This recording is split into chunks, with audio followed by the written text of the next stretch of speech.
Yo siempre he quedado muy curioso por las territorios de California y Texas y que esos dos estados eran parte de México. ¿O qué le pasó? Esa pregunta siempre quedaba en mi mente. Y por eso hoy voy a reaccionar a un video de canal llamado Top de Impacto, a su video titulado Cómo México perdió Texas y California.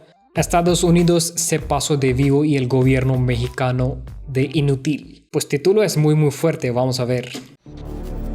Los métodos de expansión que se aplicaron para hacer de Estados Unidos lo que en la actualidad es, por lo general consistieron en desalojar a las tribus indígenas de sus tierras para ampliar así las fronteras del país. En 1803 el presidente Thomas Jefferson compra la Luisiana a Francia y Estados Unidos se ensancha del Mississippi a las montañas rocosas. La posesión de la Luisiana fue el paso previo para el dominio de la Florida y la posterior invasión de México.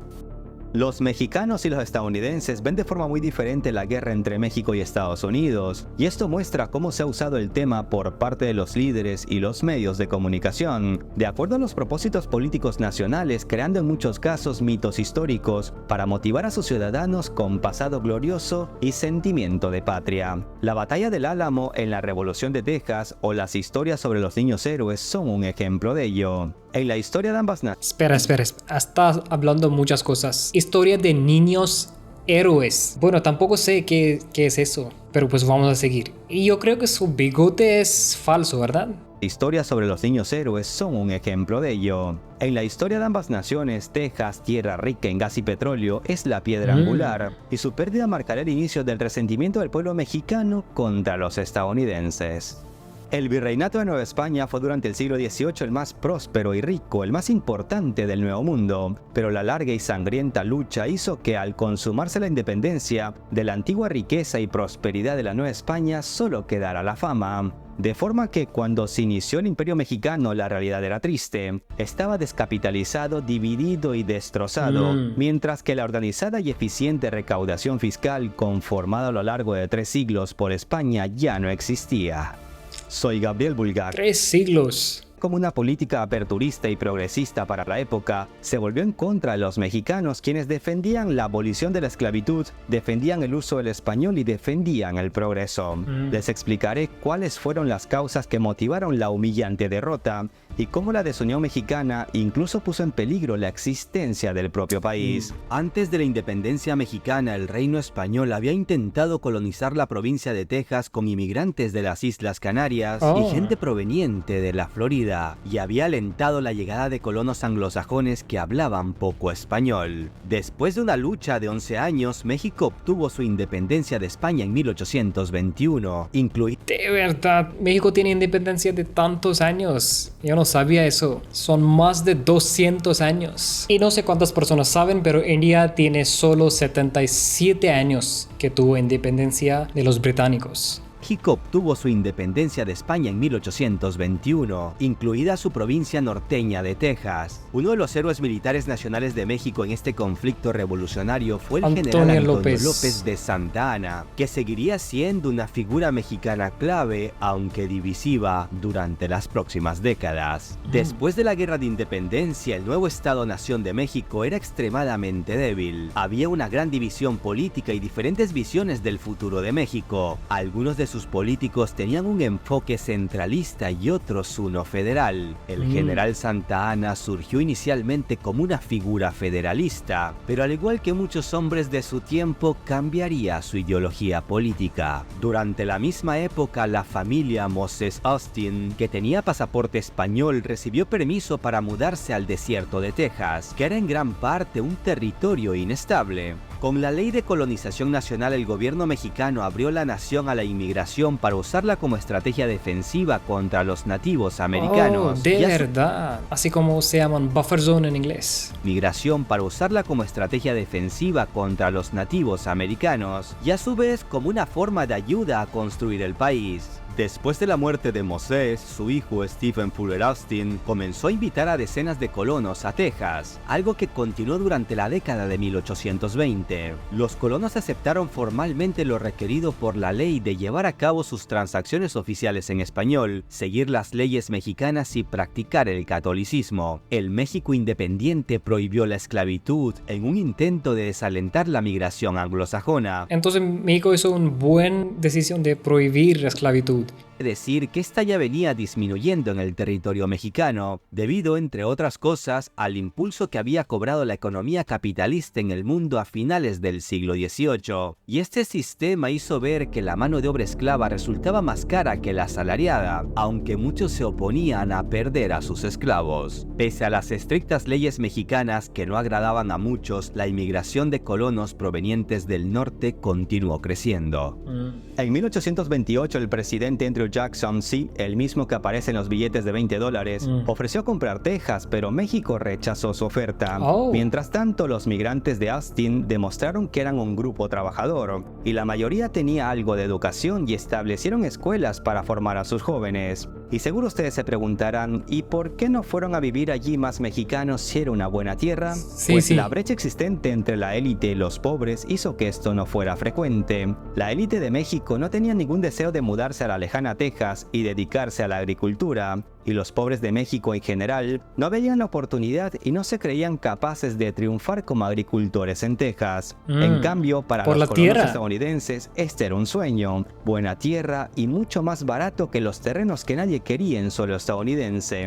Al gobierno mexicano le pareció una buena idea la migración hacia Texas de gente que veía como civilizada, aun cuando los recién llegados eran protestantes y tenían esclavos, dos cosas que las leyes mexicanas no permitían. De tal manera que para 1830 la mayoría de los cerca de 30,000 almas que poblaban la Texas mexicana eran de origen anglosajón. Espera, déjame ver qué es anglosajón. Según el Google dice que anglosajón son personas de raíces alemanas. Las tensiones aumentaron dentro de Texas a medida que los estadounidenses continuaron mudándose y haciendo ahora caso omiso de las leyes y estipulaciones mexicanas que habían prometido cumplir para poder establecerse en Texas. En 1830, el arresto de un inmigrante ilegal estadounidense que vivía en Texas por parte de las autoridades mexicanas terminó en un ataque contra estas por parte de una multitud tejana armada. Stephen Fuller Austin viajó a México para reunirse con Santa Anna, que en ese entonces era presidente de México, con la esperanza de resolver la situación. Pero Santa Anna lo arrestó después de hacerlo esperar por una audiencia durante meses y endureció aún más las restricciones a los tejanos. Por supuesto, al presidente mexicano le salió el tiro por la culata, y para cuando intentó apaciguar a los tejanos y liberó a Austin, su estrategia de apretar el puño para someterlos había fracasado. Los tejanos se rebelaron y Austin, frustrado y humillado, se comprometió a apoyarlos en su rebelión contra el gobierno mexicano y luchar por la independencia de Texas. Y ya sabemos cómo acabó esa historia, con una República de Texas independiente en 1836. Como era de esperar, el asunto de Texas afectó a las relaciones entre México y Estados Unidos, lastradas por las abiertas ambiciones estadounidenses sobre el territorio tejano, así como el descaro del presidente Jackson de declarar neutralidad en un asunto interno de México que nunca aplicó, pues era bien conocida su simpatía por los tejanos, que recordemos en su mayoría eran anglosajones. Desde la Declaración de Independencia en marzo de 1836, que posibilitaba la anexión de Texas a los Estados Unidos,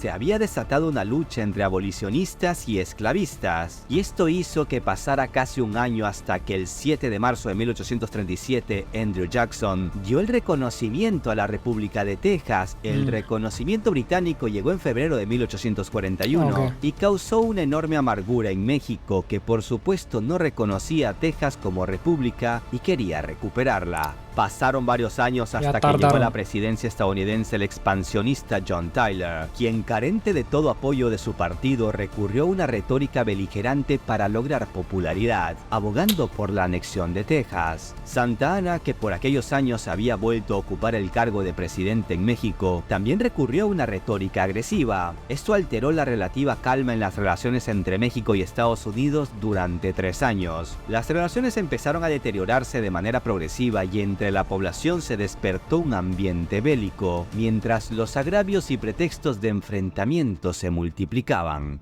Como presidente de México, José Joaquín de Herrera, un general que había sido designado por otros generales, intentó evitar la guerra buscando una conciliación con Estados Unidos. Gran Bretaña le aconsejó reconocer la independencia de Texas con la condición de que la República de Texas aceptara no ser anexada por ningún país. Pero en 1845 toda esta historia da un giro inesperado. El Congreso de la República de Texas aprueba la anexión a Estados Unidos en lugar de la independencia reconocida por México. Y Estados Unidos, ni corto ni perezoso, acepta acogerla en sus brazos. El gobierno mexicano era consciente de lo que significaba la anexión de Texas a Estados Unidos, una guerra inevitable, pese al estado precario del ejército y la total carencia de recursos. En esta guerra, hablamos de 1846-1847, México perderá la mitad de su territorio contra Estados Unidos. Las miradas para aquel entonces ya se habían centrado en arrebatarle a México California. Acomódense sus asientos que esto solo ha empezado. Desde 1835 Estados Unidos venía expresando interés por California. Durante el paso de Santa Ana por Washington, Estados Unidos, acomódense sus asientos que esto solo ha empezado. Bueno, lo primero tengo que decir que hay unas palabras muy grandes que no estoy tan familiar, no conozco, pero a lo que yo entendí, entonces fue eso culpa de México, que perdió Texas y el territorio de California y Texas juntos son casi mitad de México. Eso, yo no tenía idea de eso. Fíjate, nunca pensé eso. Pero qué mal. Y vamos a ver ahora qué pasó con California. Desde 1835 Estados Unidos venía expresando interés por California. Durante el paso de Santa Ana por Washington en 1836, el presidente Jackson ya le había comunicado su interés en la compra del norte de California, con la bahía de San Francisco que anhelaban políticos, marinos y comerciantes. Jackson estaba dispuesto a pagar $3,5 millones. Para principios de 1840 había solo unos cuantos norteamericanos en la región, pero bastaban para hacer una eficiente propaganda anexionista. Aunque el presidente Tyler concentró sus afanes en la anexión de Texas, este era un fruto maduro que estaba a punto de caer. En cambio, California se proyectaba como futuro inmediato y se convertiría en la verdadera razón de la guerra que se avecinaba. Durante todo este periodo...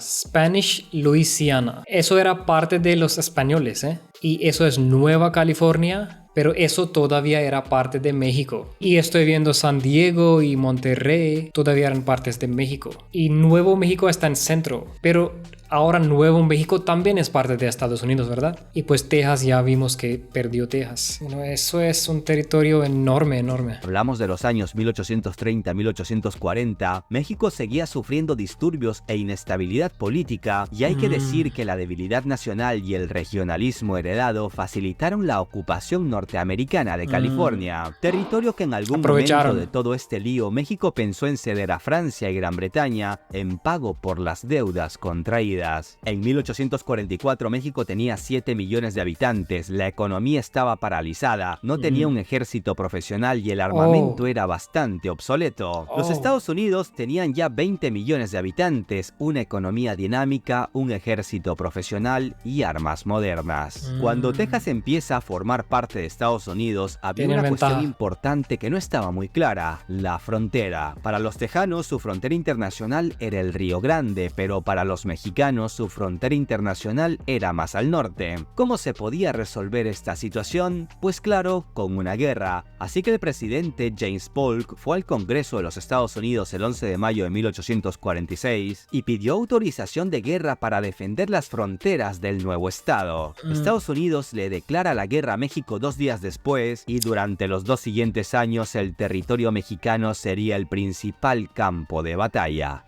El plan estadounidense era avanzar hacia Nuevo México y California, la verdadera meta de la guerra. Hay que destacar que Estados Unidos contaba con un ejército pequeño pero profesional y podía echar mano a las milicias estatales al tratarse de una guerra internacional. Espera, entonces fue guerra. Yo pensaba que México vendió esa parte, pero pues todavía faltan muchos minutos de ese video, así que vamos a ver qué pasó. Contaba además con la posibilidad de movilizar entre los inmigrantes a miles de voluntarios y tenía recursos para abastecerlos junto a una gran flota. Por desgracia, la derrota de México era cuestión de días.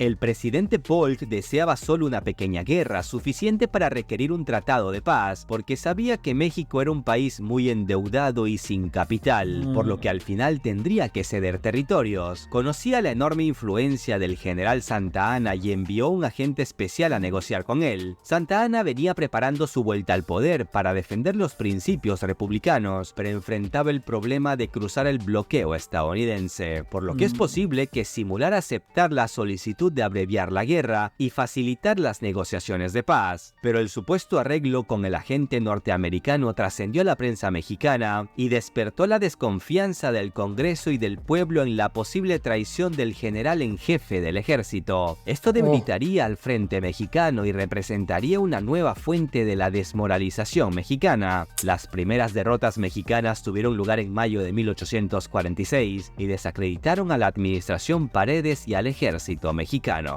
La movilización de voluntarios sin entrenamiento, la falta de recursos, escasez y atraso técnico de la artillería, que era de corto alcance, contrastaba con la moderna y de largo alcance estadounidense, que hicieron brotar mucha sangre mexicana. Nuevo México y las Californias estaban prácticamente indefensas, y los intentos hechos por sus habitantes de frenar la invasión no pudieron evitar que la escuadra norteamericana consolidara la conquista en enero de 1847, declarando anexadas las dos provincias. Entonces, ¿por qué es importante tener un ejército poderoso? Para que no vengan abusivos a llevarse lo que te pertenece. Igual pasó en India cuando fue guerra contra China. Esa guerra fue en 1962, donde obviamente China ganó, porque India en ese tiempo no tenía tanto ejército, no tenía armas más modernas, y pues China ganó esa guerra y pues India perdió su territorio en el final. La debilidad militar mexicana hizo que Estados Unidos se le llevara la mitad de su territorio. Muchos historiadores mexicanos responsabilizan a Santa Anna de la pérdida de casi la mitad del territorio nacional. El punto de inflexión fue quizás la batalla de Angostura, donde a pesar de ir ganando, Santa Anna interrumpió el combate declarándose vencedor y emprendió una inmediata retirada que en la práctica equivalió a una derrota. Se insinúa que por esta razón la derrota de los mexicanos se hizo inevitable, aunque la verdad es que el desastre se debió a numerosos factores: la notable superioridad militar de Estados Unidos, la gran inestabilidad política en México, donde las diferentes facciones nunca unificaron su apoyo al gobierno, la falta de sentido patriótico de grandes sectores de la población mexicana, como por ejemplo los polcos que se levantaron contra el gobierno mexicano en plena guerra contra Estados Unidos, los terratenientes y representantes de la Iglesia Católica y por supuesto la falta de abastecimiento para las tropas mexicanas. Entonces no era unidad entre propio país. Como Estados Unidos aprovechó, así aprovecharon los británicos cuando estaban en India, dividieron las comunidades de India para gobernar casi 200 años. El Tratado de Guadalupe Hidalgo se firmó en febrero de 1848, después de la ocupación de la capital mexicana por espacio de 5 meses, donde los vencedores obligaron al presidente interino Manuel de la Peña y Peña a ceder a Estados Unidos los estados norteños de México, y en mayo de 1848 el Congreso aprobó la cesión acordada en dicho armisticio. El tratado fue decisivo para los dos países. Para Estados Unidos significó hacer realidad el sueño de constituir un país continental con costas en Atlántico, Pacífico y Golfo de México. Para México significaba la renuncia al brillante destino que parecía haberle prometido su gran territorio y riquezas como reino de la Nueva España. En el tratado tuvo que renunciar a la mitad de su territorio, lo que lo hacía uno de los más duros de la historia. Sin embargo, había salvado su existencia, ya que en medio de todo esto los estadounidenses pensaron en ocupar todo el territorio mexicano y lo hubieran podido hacer. ¡De verdad! Unos años después, como parte de la disputa territorial y fronteras no resueltas, Santa Anna vendería a los estadounidenses la zona de la Mesilla, que ambos países reclamaban como suya. En México se necesitaba dinero para financiar un ejército para sofocar las rebeliones en curso, por lo que este hecho no debe verse como algo aislado, sino como el resultado de la convulsionada política interna mexicana que aún luchaba por definirse. La derrota de México y la pérdida de sus territorios es una desgarradora historia que bien resumen dos constantes en nuestro continente. Por un lado, el accionar de Estados Unidos, conocido como plata o plomo, con el cual siguió expandiéndose luego a costa de España, Recuerden el video del caso de Panamá y cómo esta misma política de Estados Unidos llevó a la reducción del mapa de Colombia. La otra constante son las luchas internas en nuestros países, que han propiciado división, facilitando a los enemigos a hacer de las suyas, cercenando y expoliando a nuestros países, amén de traiciones y guerras civiles. No, pues qué video más informático, pero qué mal, ¿no? Aprovecharon los estadounidenses y quitaron una parte muy grande de México. Y ahora estoy pensando si parte de California y Texas fueran todavía parte de México, habían sido tan avanzados como son ahorita. ¿Qué creen ustedes? Déjame saber en comentarios. Así que amigos, nos vemos en el próximo. Hasta entonces, cuídense y namaste.